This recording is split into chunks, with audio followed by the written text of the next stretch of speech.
Ladies and gentlemen, welcome back to the finest on of War Socialcasts this side of East Yorkshire.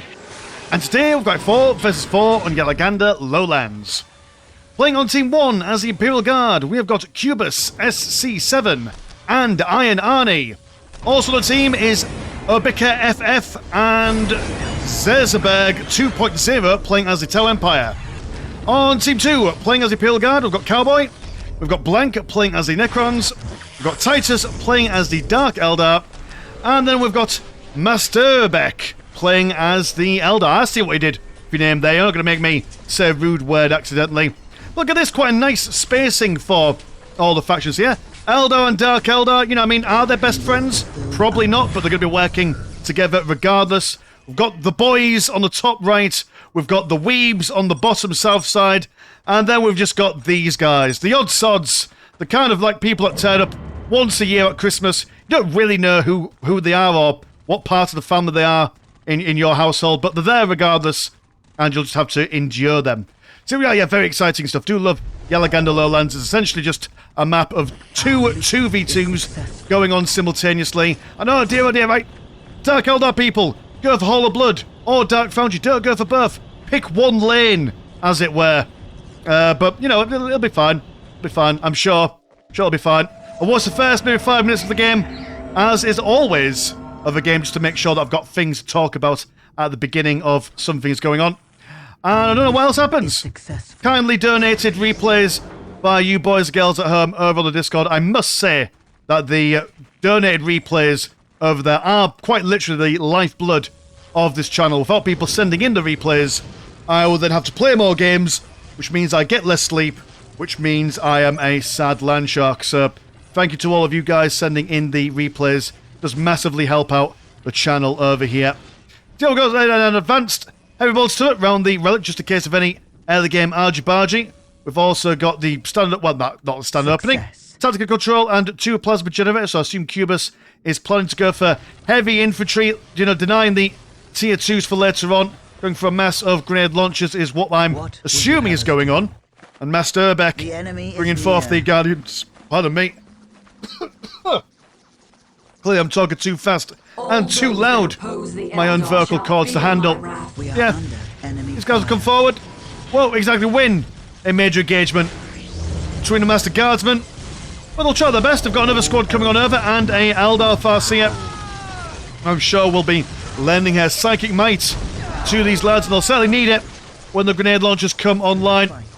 Critical location has been captured and then forced back as quickly as they earned it, but good use of the heavy cover to throw down a face down towards these Eldari foes of a Tau commander around these Nexa woods. Captured, the stealth suit team captured the strategic point. In fact, we'll have to go over onto this team so we're able to see what their stealth suits are up to. Yeah, making quick claim to the central points here. Don't want the Imperial Guard to be setting up shop. Well, they do have quite a large amount of lads and the all-important command squad, which definitely need more lads. If you get a command squad, go for a priest and a sidekick. You can't go wrong with that wombo combo of units. Guardsmen over here playing a lot more defensive than I'd like them to.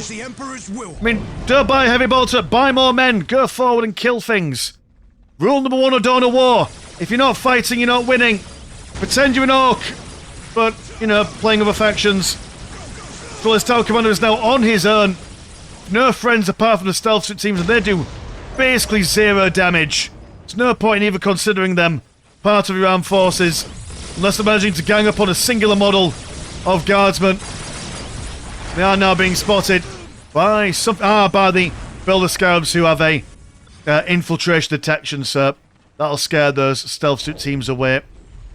Again, these games that have been sent in are by the, you know, newer players, so everyone do be quite nice. I mean, to be fair, the comment section in general is very polite and kind, I've noticed, of late. Lots of really useful tips and tricks that people are sharing in the comments, so it's always very nice. Ooh, like Power Rangers, aren't they?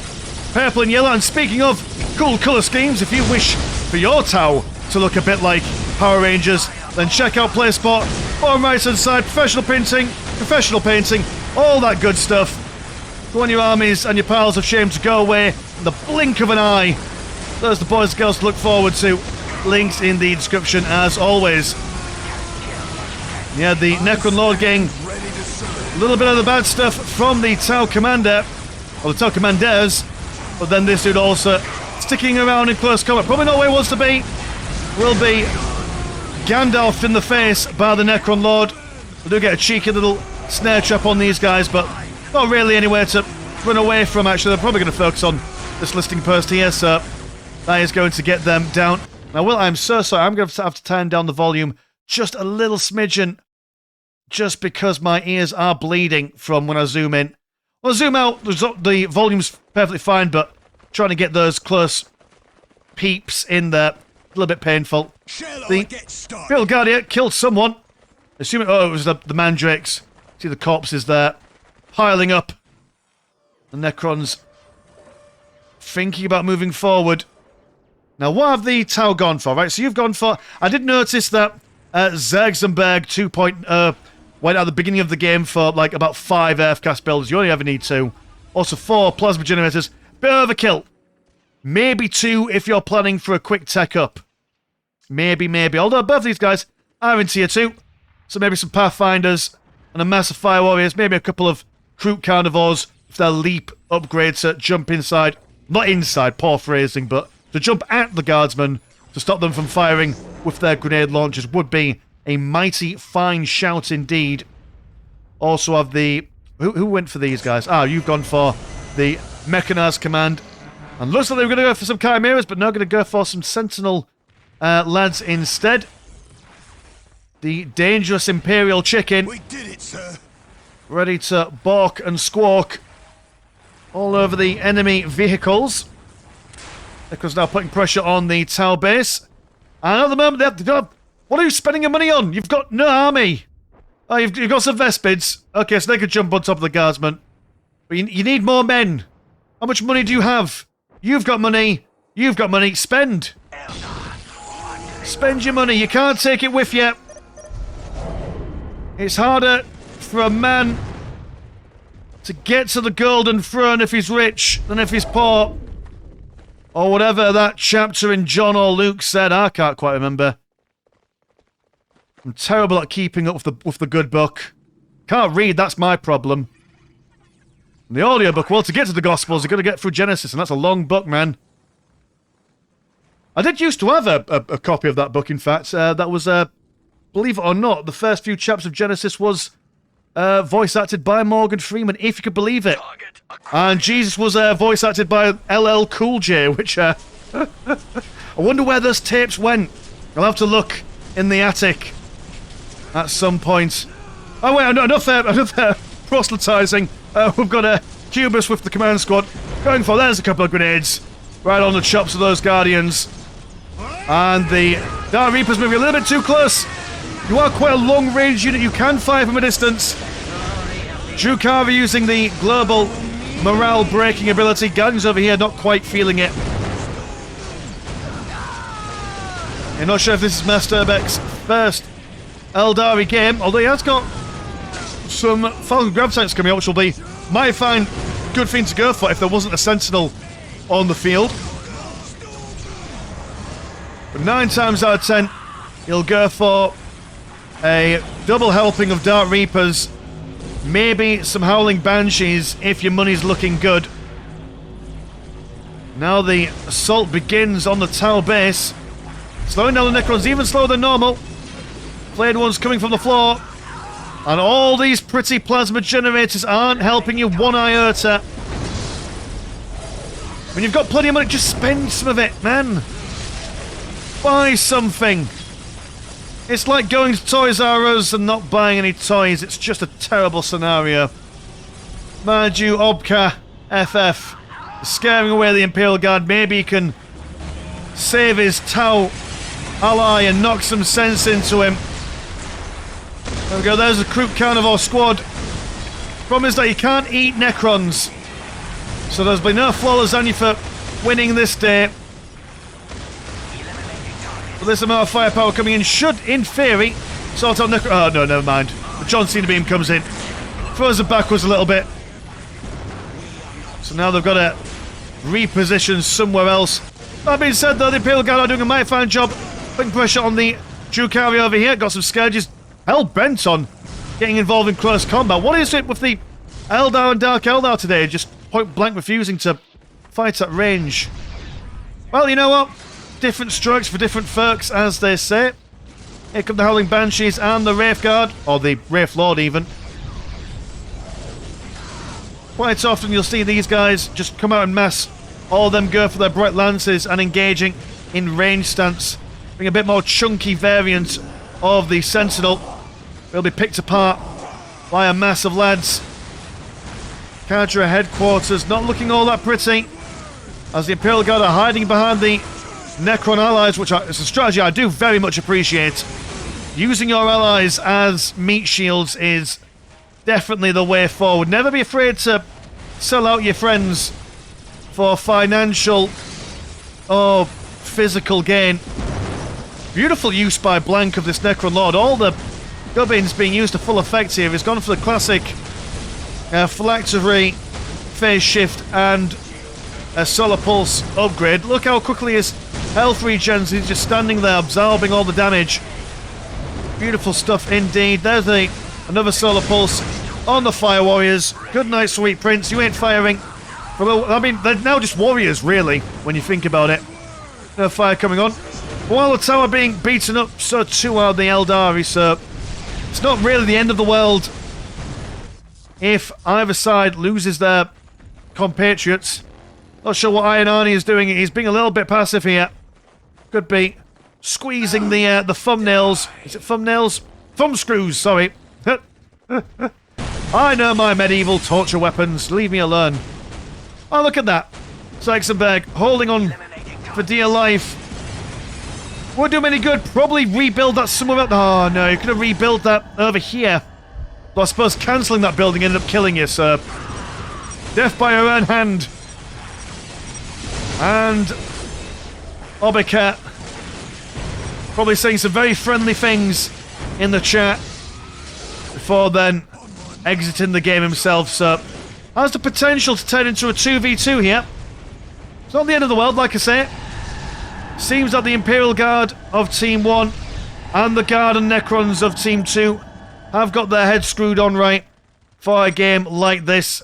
Just be aggressive. Rule number 1. As I say, a mass of grenade launchers kills the Hall of Blood. Witches do come out, but like I say, if you didn't bother building up that Dark Foundry, all these unnecessary slave chambers, really, I mean, you went for 2 when you only needed 1 necessarily. Those witches could have came out a lot earlier. A lot larger numbers. I've got flayed ones slinking from the soil. Bit of alliteration there for you. The priests uttering the canticles of joy. And the Hellhound throwing fire towards the Witch Cult arena. Setting fire to everyone within his path. And will allies come over to save him? Yes, the Necrons are making their slow, meandering way on over. Can they save the erstwhile Drukhari ally and turn this potential 2v2 into a 3v2? These are the questions on my lips. The flayed ones... I mean, it's always good to have a Necron in your team composition, just because the flayed ones really do come in clutch in these moments. Able to reinforce a dire position with alarming effectiveness. Doom being witnessed on the Necron flayed ones, but they don't care about the morale being broken. Here comes Cubus with a sizable amount of men and grenade launchers, but the Necrons are just in there in the nick of time, and this might be enough to send the Imperial Guard all the way back home. The Sentinels should be focusing on the buildings as best they can. They've got no vehicles to really focus on. Although a lovely organised fallback with this heavy weapons team smack bang in the middle. It's a really long firing line here. One unit falls back, the others start opening fire, but outnumbered and outgunned by the looks of things. All these guardsmen of Cowboy inside the heavy cover. These reinforcing guardsmen. No chance. Oh dear, this is... Oh, put your sunglasses on, mate. That's a terrible situation. A blinding light. If ever I seen one. Do have a fallback position with this infantry commander. This might earn them some Brucey bonus points when it comes to staying alive. But I mean, Cowboy is firing from the hip, so to speak, with the amount of men he's got. Saul's got Hellhound just to scare these Casicans away. But that being said, the Casicans, they are now in tier 3. Both of these guys are tier 3. What about you guys? You're in tier 3. And you are... Oh, shit, have you got your monolith already? Hold on. You got your monolith? Is that a thing? Where are you? Where am I looking? I'm on a monolith hunt here. I can't see it. So what? Oh, you're there. You're hiding in plain sight. Fair enough, right? So the Imperial boys in the right corner. We'll watch from their perspective because it feels a bit more epic, I guess. 2 versus 3. Can the boys do it? You just got to believe. They're coming in en masse. Probably a beautiful concave if Cubus didn't stop running away for 5 minutes. There we go. He turns back on around. Opening fire. Might lose this listing post, but they won't lose their honor. Big psychic blast. God, there's just so many men coming forward there. There's a Lehman Russ. A mighty fine battle tank, good against all sorts of enemies. It's got 2 already. It's pretty darn good. Imperial Guard known for struggling a bit with mobile anti-vehicle capabilities. Yeah, even with no anti-vehicle stuff there, that's so much firepower coming in. Managed to kill the Hellhound, but where's the support? The men are running away. Don't run away. You've got a chance here. Ah, cowardly guard. Mind you, though, Cubus has got a relic. He's just finished. Alright, so there's a Baneblade. Do you have a Baneblade incoming? Maybe. I don't think you do, actually. But you do have the relic over here, so you got time. You got time, baby. Maybe. So 2 Baneblades might be enough to beat back all this stuff, but I suppose you're up against 3 other players. Is that enough? Here comes the essence of the Deceiver, and I can guarantee you 100% this is definitely a fake monolith.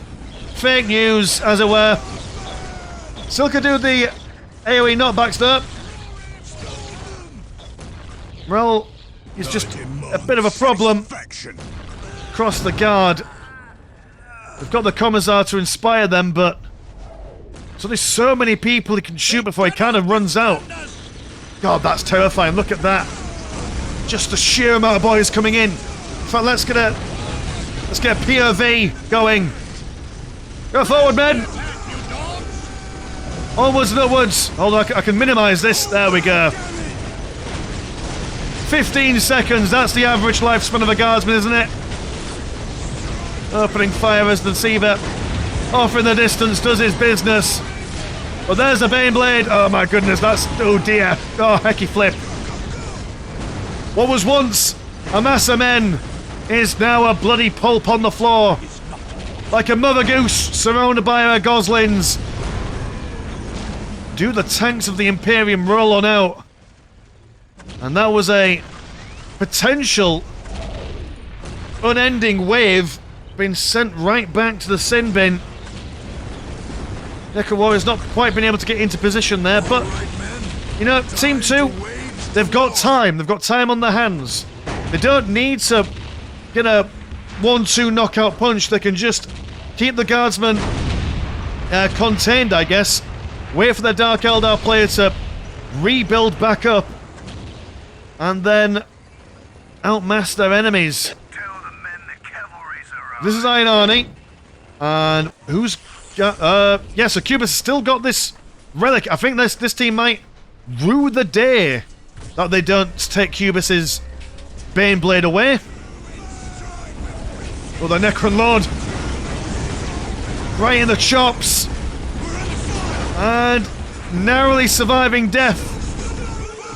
The Casicans aren't giving up there. They've seen their prize. Oh, but there's the monolith, and this is a real one this time. This is going to be a harder sell. God, it's just a boys' day out. And everyone's excited. Oh dear, yeah. That's one way to lose your men. So another charge been sent back by a relic unit. Are these guys capturing these bits? They are not. They're missing out on all that economy. Which is a real shame. But I suppose their loss is our gain. Makes the game a little bit more tense and hard to predict. There's the command squad leading the boys. Oh, I do love an underdog story. Be careful though, this restored monolith is also popping out immortals, which the Lehman Russes and the Baneblade won't like. Although that being said, the Baneblade has come round the flanks. Ah, the old switcheroony when they thought the main engagement was happening over here. Oh, it wasn't. It was all a ruse. I apologise, my camera work is shocking today. I'm trying to get the dynamic angles in, but these buildings are getting in the bastarding way. And then this building is getting in the bastarding way, my goodness. Who designed these maps? Not me. Didn't design with a caster in mind, did they? Poor show, I say. Poor show. Oh, where the Lehman Russ has been sent back a pack in. Could stay around for a little bit longer, but why bother? These men are now running back as well, but still, I mean, that's just a lot. That's a lot. I'd count them, but I can't count past 10. The restored monolith not looking all that healthy. Where are the repairing droids? Scarabs, builder scarabs, that's what we call them. Oh dear, yeah, that Lehman Russ and Baneblade just snipes that restored monolith from a distance. Now goes back home, and because of the speed of that man, it will take a million years to get back on Earth. Because the pariahs bonking everything in front of them. A John Cena beam stops all these guys from firing. There's men on the back line still able to open fire as well. I'm not sure what the pariahs are trying to achieve here. I suppose the Necrons probably have unholy and ungodly amounts of money. Oh, holy! No, never mind me, there's a Telos. There's a Telos going up against all the odds. Get him! Turn around and hit the Baneblade. God, why are you such a shit vehicle? Do something. Ah, never mind. Well, he died near something that died. We'll take it, I guess. God. Even Definitive Edition can't fix the pathing of a Telos in every circumstance. Let me preach his name. What would they need to do to make it a viable vehicle? I don't know. But we love it all the same. Command squad jumping right in the middle of everything. Underneath the watchful gaze of an Imperial statue. It's blocking our view. Beautiful. Oh, look at that. Fantastic double. Oh, it's a double Valkyrie shot. From both these guardsmen players. There he is. He's in the middle. He's killing something. Or he's at least scaring the Ogrin. There we are. We respect that. Respect that, Telos. Yeah, there needs to be more guard-on-guard action, I reckon, on the channel. See lots of things die. You have a Necron Lord mersing on around. Potential for some mass flayed ones. There's a second Baneblade. The Cowboy's now got his Baneblade on the go. Is this enough? Dark Eldar, what have you got going on? A handful of Scourges, not a bad idea. Get a whole bunch of Dark Lancers on them. Throw down some corrosive acid on the floor, get surround on the Baneblade, and then open fire. I do like the new voice lines that they've, well, not new voice lines, but the unused voice lines that they've now re-added into Definitive Edition. In case you hear a voice like, oh, I've not heard that one before. There's a flayed one inside the base. Well, thankfully the Ogrins will maybe do something. More Valkyrie fire. Gross Vast, maybe a bit prematurely used. You really want to save that for the Baneblade there. If you pop that on the Baneblade now, all those heavy destroyers opening fire on him, it would go down like a sack of unmentionables. But sadly, the heavy destroyer is not the best and brightest of any AV vehicle. Blasted apart by the overwhelming firepower of all that's before him. There we are. And it's just men, and more men. Blade One's looking for a new Kurt. We'll find no but haberdashery here. I did lose the mechanized command, but that's all small tomatoes now. Looks like that Iron Arnie is finishing what he started so long ago. Dark Eldar, to be fair as well, if you're new to the game, they're a really hard faction to master, considering that they're not the most intuitive of factions. So Titus has left, he's going for tier 3, allies could not keep him alive, and now it's finally just a 2v2. What's going on inside the base? There's a refreshed and restored Necron monolith. There's a gaggle of immortals. I imagine you've gone for your Baneblade by now. I keep on wanting to say Beyblade, but that's a completely different game. It's saying, oh no, don't leave blank. You've got the potential. You've got the potential. It's a 2v2. It's as even as it could possibly get. You've got your Necron Lord over here. You could, in theory, revive him, turn him into the essence of the Deceiver, summon a fake monolith, blitz all your immortals over here and kill everything. Just believe in yourself. Down is for the die. Here comes the black and green Baneblade. Coming through the smoke and ash. The first salvo is fired. That Baneblade doesn't seem to be all that comfortable with that, to be honest. And then it's going to go somewhere else. Oh no, the Necrons left, you bastards! Why? You rubbish ass. Oh, no. No. Mr. Landshark, you're a professional.